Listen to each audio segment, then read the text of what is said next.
Welcome to the Unstoppable Journey with me, your host, Camille and Moore. I'm so glad you're here. This is the place where we talk all things women. Again, welcome. Hello, hello. Thank you so much for joining me today on my very first episode on the Unstoppable Journey. I am hoping that you will stick around and continue on this journey with me. First of all, let me tell you why I decided to do a podcast. So I do a live coffee and chat once a month on YouTube, and I enjoy doing that. It's great. And I also like to watch other people on YouTube, but I have really found that I'm enjoying listening to podcasts.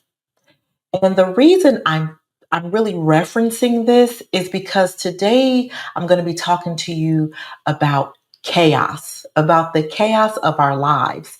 And one of the things that I really feel like creates a little chaos, at least for me, is just the visual, constantly looking, watching, seeing, like never having the opportunity to give your eyes a rest.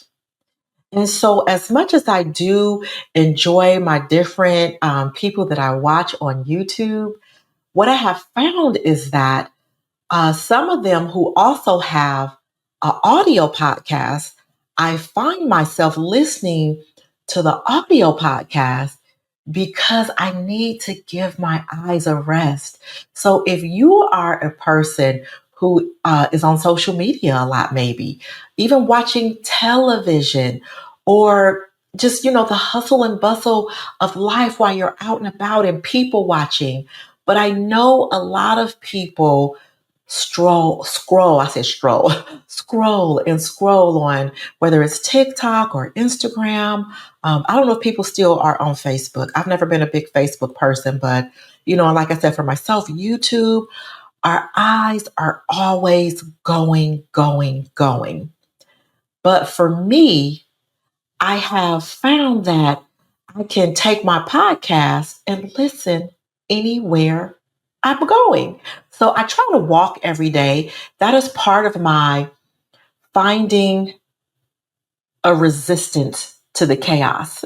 We have to resist the chaos because chaos really has become, I think, a norm in our society. So I'm looking for different ways to address chaos in my life. And so what I want to do is talk about the way that we have normalized chaos and kind of really found comfort in the chaos, if that makes sense. So again, I thank you for joining me today on the journey to being unstoppable. I call it a journey because it was a journey for me. I am your host, Camille N. Moore. And my hope for this podcast is for you to always walk away with a little food for thought. This is new for me.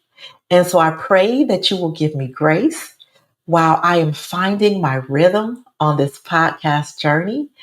And I also want to really put this out here so that you will know that whenever I am sharing information, I am always trying to share things that will never contradict the Word of God because I am a believer and everything that I share, I really want it to be biblically sound. Now, I'm not a theologian.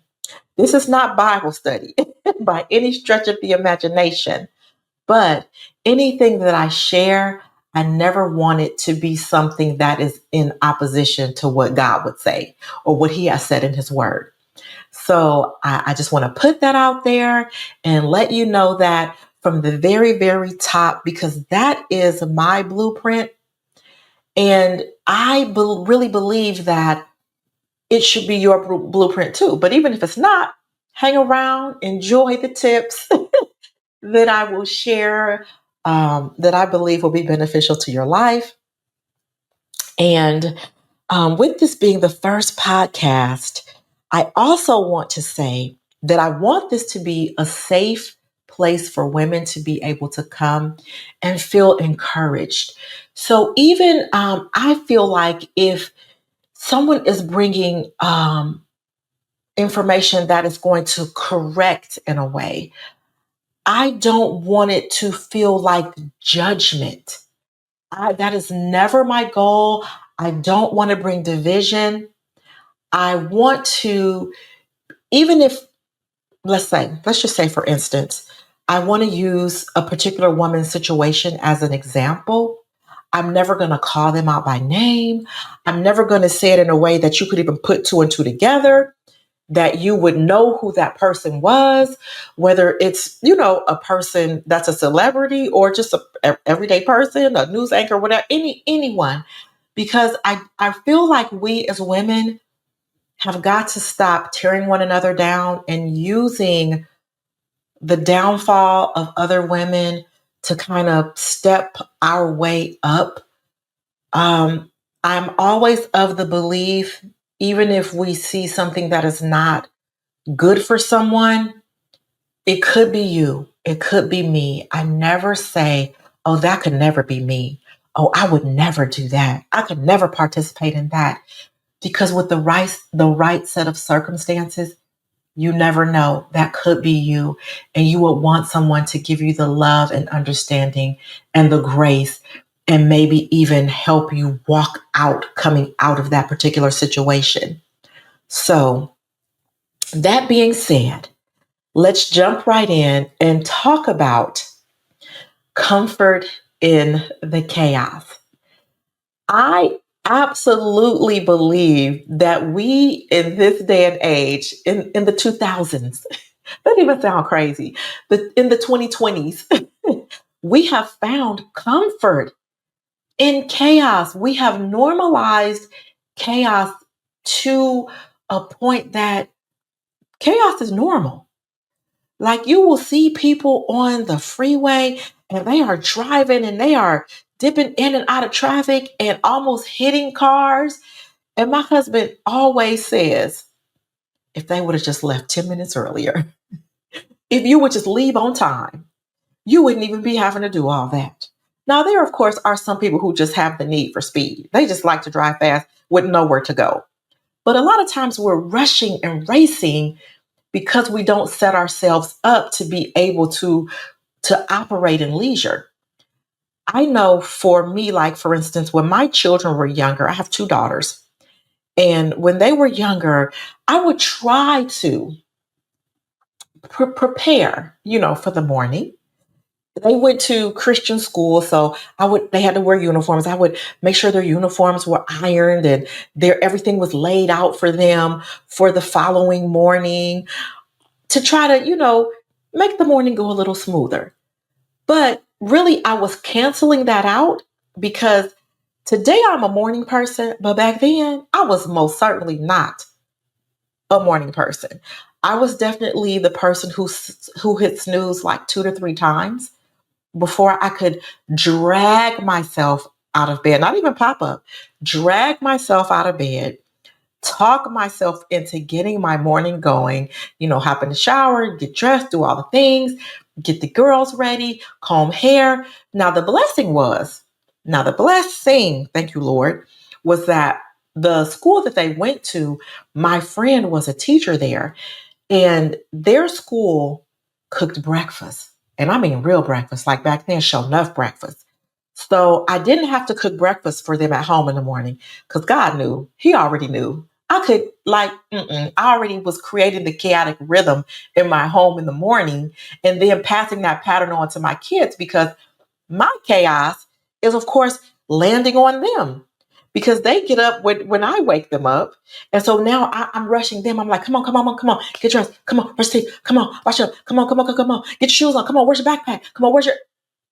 So I'm almost like projecting my chaos onto them and making it normal for them. But anyway, back on track because I always get off track. Y'all, if you stick around, you're going to notice that about me. And hey, I hope you're okay with that. So, I would get them to school. We're always rushing, like getting there like just at the nick of time so that they're not missing breakfast. And my friend, thank you, Stephanie, she would make me a plate and put it in her classroom. And I would, drop them off in the cafeteria, and I would run up to her classroom and grab my breakfast as well. And I'm like stuffing my face on the way to work and blah, blah, blah, blah, blah. And like rushing. Like I was one of those people who would have, if I would have just left a little earlier, just got up a little earlier, I'm rushing, I'm speeding because I'm trying to get to work on time. I mean, I am telling you, you guys, we create our own chaos, but that rhythm of chaos was normal for me. And again, it was normal for my children because that is how we lived our lives. And I was also a procrastinator. But to my credit or my defense, procrastination worked well for me. I wasn't the kind of person, if I knew I had a project due and I had 4 weeks to do it, I can't start working on it when I first get it, or even like 2 weeks away, because I'm not going to produce the same quality of work. Just like the pressure creates the diamond, the pressure caused me to be able to produce a much better end result than if I had a lot of time to work on it. Now, today, I don't work well under pressure. I don't know if it's age, I don't know what it is.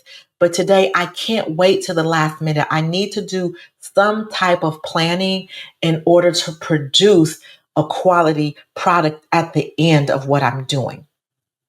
And so I can't tell you how to live your life, because procrastination might not have worked for someone else, but procrastination did work for me. However, my procrastination didn't produce chaos. And that is what we want to get to the root of. If you can, this is the first thing that I would like for you to do if you can. Take some time, like when you really have time to sit down and kind of think about and analyze your lifestyle and the rhythm of your life. Look and see if there are areas of your life that are chaotic that you have actually made or normalized. Because sometimes that chaos is very comforting for us. And when we remove the chaos, we almost don't know how to function because we've lived in chaos for so long. So, for instance, my mornings now are very calm. I get up in enough time where, I get dressed, I can have my coffee, I can sit down and talk to my husband in the morning, like we can eat. My mornings are not rushed. But initially, when I start becoming a morning person and getting up much earlier than I really needed to, it felt very weird for me because I missed that chaos of rushing and the hustle and bustle in the morning. And so, because I had so normalized a chaotic morning, I really didn't know how to act with all this extra time in the morning. I was just like, who am I? What am I doing with my life? Like, my husband's always been a morning person. Always, always, always. Even when we were dating, he used to be like up at the crack of dawn. Like, don't call me this early. I am not up. I'm not your friend at 7 o'clock in the morning. When I was young, are you crazy calling me at 7 a.m.? So I even, for instance, that's why I'm saying, like, I can't tell you what's going to work for you. I was having a conversation with my daughter the other day, and her mindset was that I want her to do it my way. And so I'm going to say to you, like I said to her the other day, it's not that I want you to do things my way, because my way may not work for your life. However, in the particular situation that we were talking about, I was giving her an alternative because I was seeing her pattern of chaos. And what I was expressing is that, hey, had you thought about doing it this way? Because then it would give you a better flow. It would give you less chaos. Things would be a lot calmer for you. So I'm not saying to you, you got to do it my way. I'm saying this could possibly be a better way for you, this alternative. Just try it. See if it works for you. And if it doesn't, that's okay. But what you're currently doing doesn't seem to be working either. And many times we've been taught over our lives that experience is the best teacher. That is a lie. You don't always have to experience something to know that it's not going to work. You can take the opportunity to look at someone else's life, someone else's experience, and say, hey, if I do that, I may end up with the same result. And that is not a result that is going to work well for me. So let me just avoid that if at all possible. Now, yes, some things um, you do want to experience, and you won't be able to avoid every pitfall. And I always say, as long as you fail forward, meaning as long as you learn from that and create, I guess, a system or put something in place so that you don't repeat the same behavior that got you into that particular situation. So we can learn from our own experiences, but we don't necessarily always have to experience something in order to know that we don't want to do it. So, you guys, and give me grace for saying so. I want to try to stop saying so. I say it all the time, but it's my comfort word that I'm trying to get out of my comfort zone and stop using the word so to fall back on when I feel like I'm at a loss for words. Anywho, is that better? Anywho, or anyhow, I want you to again look at your life and look at areas that when you're on the outside and you're looking into it from an outside vantage point, is this area chaotic? Is this area chaotic? Is this area chaotic? Even in our relationships, sometimes we have these kind of tumultuous, kind of dramatic friendships and relationships. And they're very, very, I don't want to say toxic, because a relationship doesn't have to be toxic for it to be chaotic. You can have a chaotic relationship because of the way you interact with someone, and you can find a different way to interact with them so that you're not creating chaos. But you have to be able to look at the relationship and say, what is causing this tension? What is causing this chaos? Like, even I don't want to say I had a friend, because she's still my friend, but we live in different states. And so we don't hang out as much anymore. But like, we were always like in some chaos. We was always in some drama. But it wasn't that our friendship was toxic. It's just that the decisions that we were making, we would always end up in chaotic situations. So we needed to take a step back and say, why do we always end up in the middle of some nonsense? And then say, how do take the steps to say, how do we not end up in nonsense? So chaos is not always toxic. So I don't want you to create the two, but chaos is usually unhealthy. It's unhealthy for our, I guess, our lifestyle, our physical, mental, and emotional well-being. Because if we're always on a 10, our bodies can't thrive always at a 10. We have to sometimes have a level 2, a level 5, a level 7 even. And so you guys, let me also tell you this. I recorded this first episode and it was so amazing. And I never, the software that I use, I never put myself in the staging area. So I recorded it. I want to keep these around 20 minutes.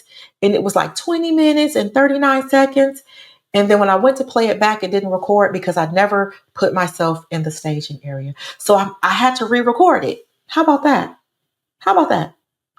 And I wasn't even like rushing or in chaos. I was completely calm, was all set up, just forgot that one step. I just thought I would let y'all know that. I just thought I would just throw that in there. So again, don't look for or I shouldn't say don't look for, don't allow yourself to continue to let chaos be comforting to you, as I once did. Take a stand, be vigilant. You guys, I'm silly. Take a stand and say to yourself today that I am going to look for things or behaviors in my life that kind of create chaos, and I am going to try to see how I can change the narrative of how I operate in my life to reduce the chaos. And so I wish I could think of everything that I had said in my first recording, but I can't. So I really hope that this was beneficial to you. My goal is to have one episode per week, but I'm really hoping to work my way up to 2 episodes. If you have hung in here with me until the end of this particular episode, what I would really like for you to do, take a moment and please leave a comment and let me know the kind of topics that you would want me to talk about. I am just a one-man show here, a one-woman show. So I don't have a co-host. And I would like to maybe once a month bring a guest on that can talk to us about something that you particularly want to hear that they have an expertise in. My goal is to be able to share things with you that will resonate and that you can actually apply to your life and that will be beneficial to you. And as we continue to grow, again, I'm hoping to do this 2 times a week, but I only want to do this if I am actually making a difference in your life, or what's the point? So again, get in the comments. Let me know what you liked as well as what you didn't like, what I can do better, how I can help you better.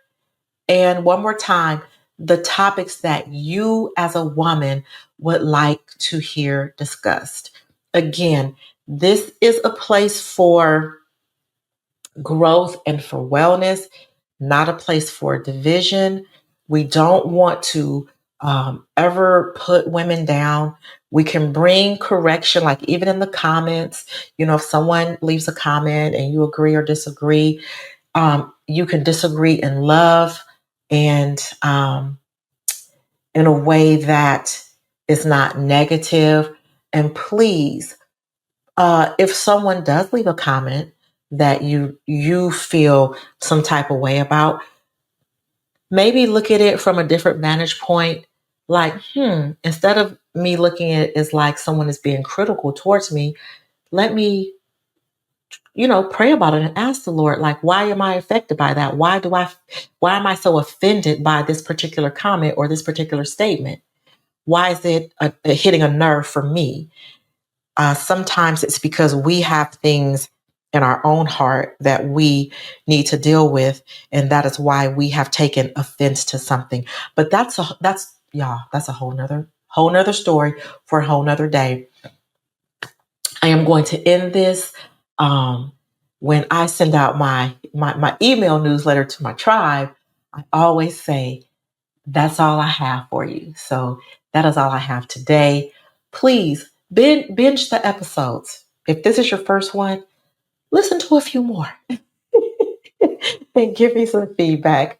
I love you guys. Women are my absolute jam. And again, I hope you will stick around. Let's grow together. Thanks for joining the journey today. Connect with me on Instagram and LinkedIn. And remember to join me the first Saturday of each month for a live coffee and chat on my YouTube channel.